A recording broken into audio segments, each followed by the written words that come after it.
In the fall of 1796, as George Washington's second term was coming to a close, the president is going to make a decision that is going to shape the course of American political history. In a moment of selfless leadership, the president is going to make the decision not to seek a third presidential term. In today's episode, we're going to look at Washington's farewell address, exploring its timeless wisdom and its relevance in today's tumultuous political landscape. Let's get started. George Washington was a reluctant president. He was very reluctant to become the president in 1789, but his fellow founders had convinced him that his leadership was needed, and his sense of duty could not allow him to walk away from this challenge. However, after the first term, he was ready to retire and even sent for James Madison to meet him in Philadelphia. And he had Madison draft up a retirement letter. He wasn't really sure how to go about doing this. And so Madison drafted up a retirement letter. But here's the thing, Madison was not ready for him to retire. And so he got together with Thomas Jefferson, as well as the other cabinet members, Henry Knox and Alexander Hamilton. And all of these men met with Washington and convinced him that his leadership was still needed. They needed him to run a second term. It's funny to me that Thomas Jefferson even bargained with Washington, saying that, look, we don't even need you to serve the full second term. Just serve the first couple of years, and then we'll figure out a way for you to resign if that's what you want to do. But we still need your leadership right now as a country. And so Washington, again, reluctantly runs for a second term in 1792. However, at the end of the 1792 term, there's nobody that's going to stop him from retiring this time. Washington, simply put, was just tired, both physically and mentally, and that's what the job of president does. In his first term, he had a couple of health scares that caused a lot of people around him, including his cabinet members, to be worried that he might not make it. He had this really painful tumor in his thigh that doctors had to go in and remove. Washington even wrote that it was so painful he couldn't sit down nor stand up. He also had a bout with pneumonia that caused high fever and temporary hearing loss and temporary blindness. So he was just tired physically, but he was also tired mentally. That's just the job of the president. It requires your mental energy 24/7. Additionally, he missed Mount Vernon. He missed being at Mount Vernon. He missed managing the farm. Now, obviously, he had servants and slaves that worked Mount Vernon and the farm, but he missed being around the farm. He missed the peace that he felt in Mount Vernon. In fact, anytime Congress was out of session, Washington skipped town and went to Mount Vernon to get away. But arguably the biggest reason for Washington's decision to step down and not seek a third term in 1796 was he was growing mentally fatigued from the partisanship. The rise in partisanship in his second term is wearing on him physically and mentally. And the two main culprits are right inside his own cabinet: the Secretary of the Treasury, Alexander Hamilton, and the Secretary of State, Thomas Jefferson. The cause for this factionalism during Washington's second term is due to both domestic and foreign issues. Let's first attack the domestic issues. Hamilton's economic plans have caused a lot of division between Hamilton and Jefferson. Hamilton has proposed that the federal government assume all of the debt from the states due to the Revolutionary War, and there are some states who can pay off that debt. There are some states who cannot pay off that debt. And Jefferson doesn't believe that the federal government has the authority to do this kind of thing.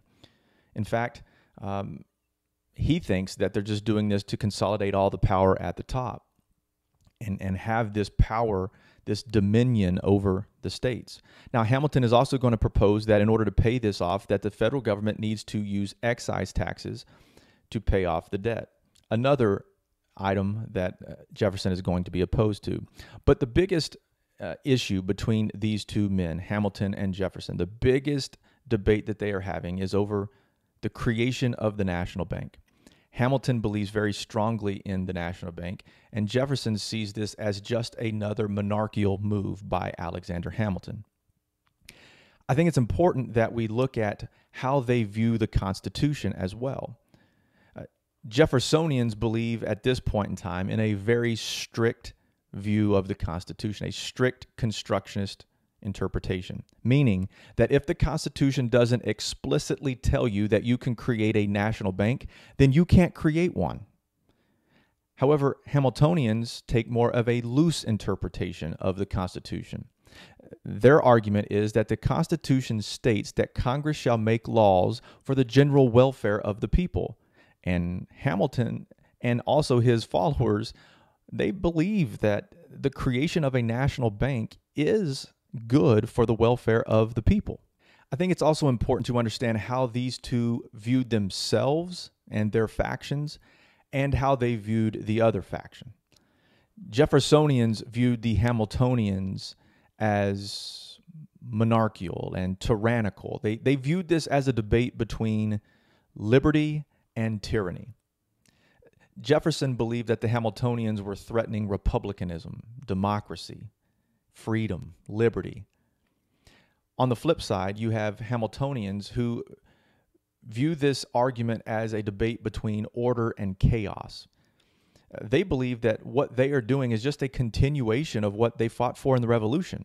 And they view the Jeffersonians as these dissidents, these anarchical, chaotic members of our nation who are trying to thwart everything we fought for in the Revolution.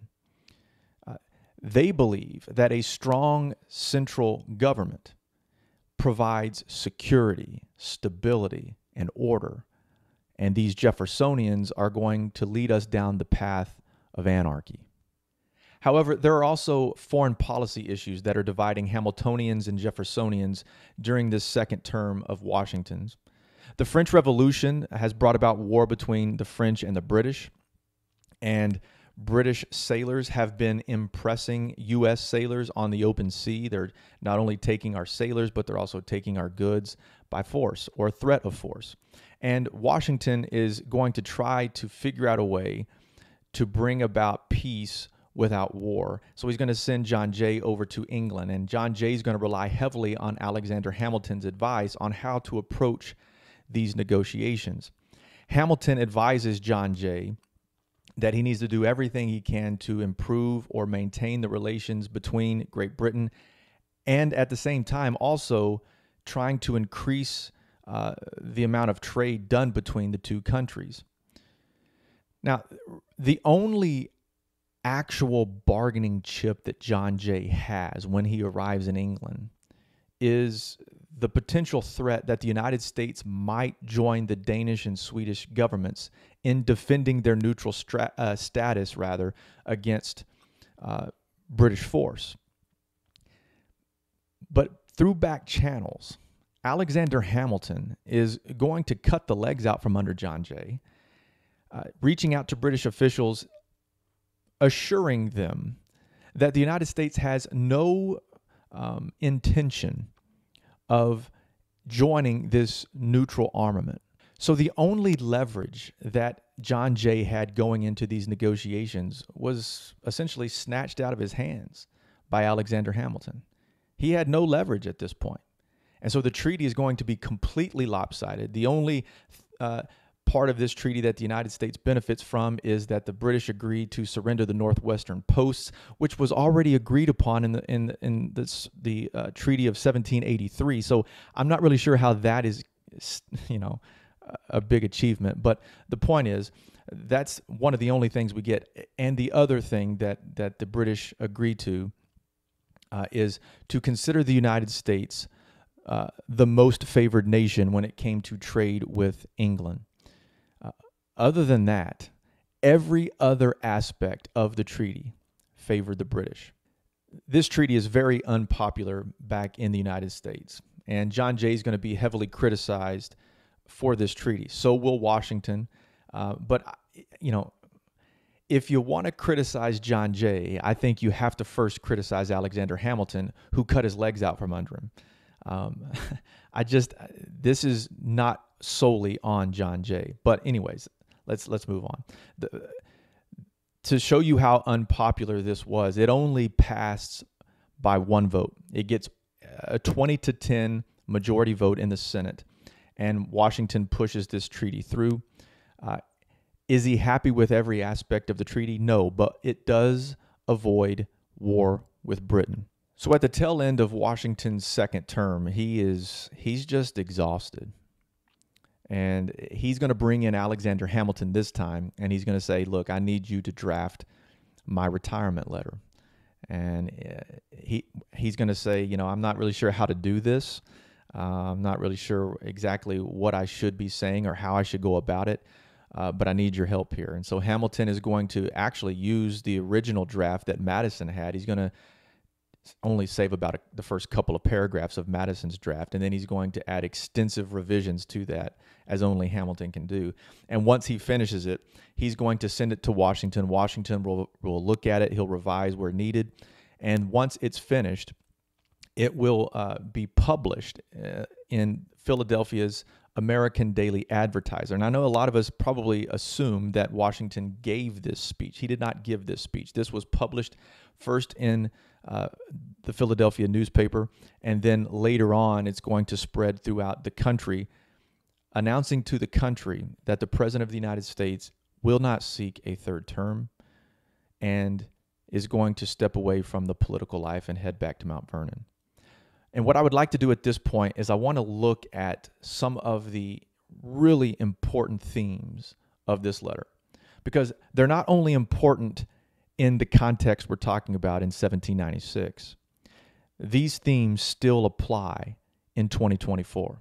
The theme of Washington's letter is the theme of unity and how regionalism, partisanship, and foreign entanglements can prevent unity from being achieved in this country. And in Washington's mind, these three things are not separate and apart. They are one and the same. Washington feared that partisanship would lead to a spirit of revenge in which party men would govern not for the good of the people, but for the opportunity to obtain and maintain their grip on power. How profound. As a result, he warned Americans to guard against the would-be despots, as he called it. That's some old language, who would use parties as potent engines to subvert the power of the people and to usurp for themselves the reign of government. In Washington's opinion, the greatest danger to the Union, though, stemmed from the combination of factionalism and external invasion. Washington explained that partisanship opened the door to foreign influence and corruption because it weakened voters' abilities to make reasoned and disinterested choices. Think about those words and how they are relevant to us today. Rather than choosing the best men for office, the people, Washington feared, would base decisions on ill-founded jealousies and false alarms. Washington therefore advocated for a foreign policy based on neutrality and friendly commercial relations with all. Washington will end his letter by kind of poking fun of himself a little bit about some of the mistakes that he had made over the last 45 years of public service.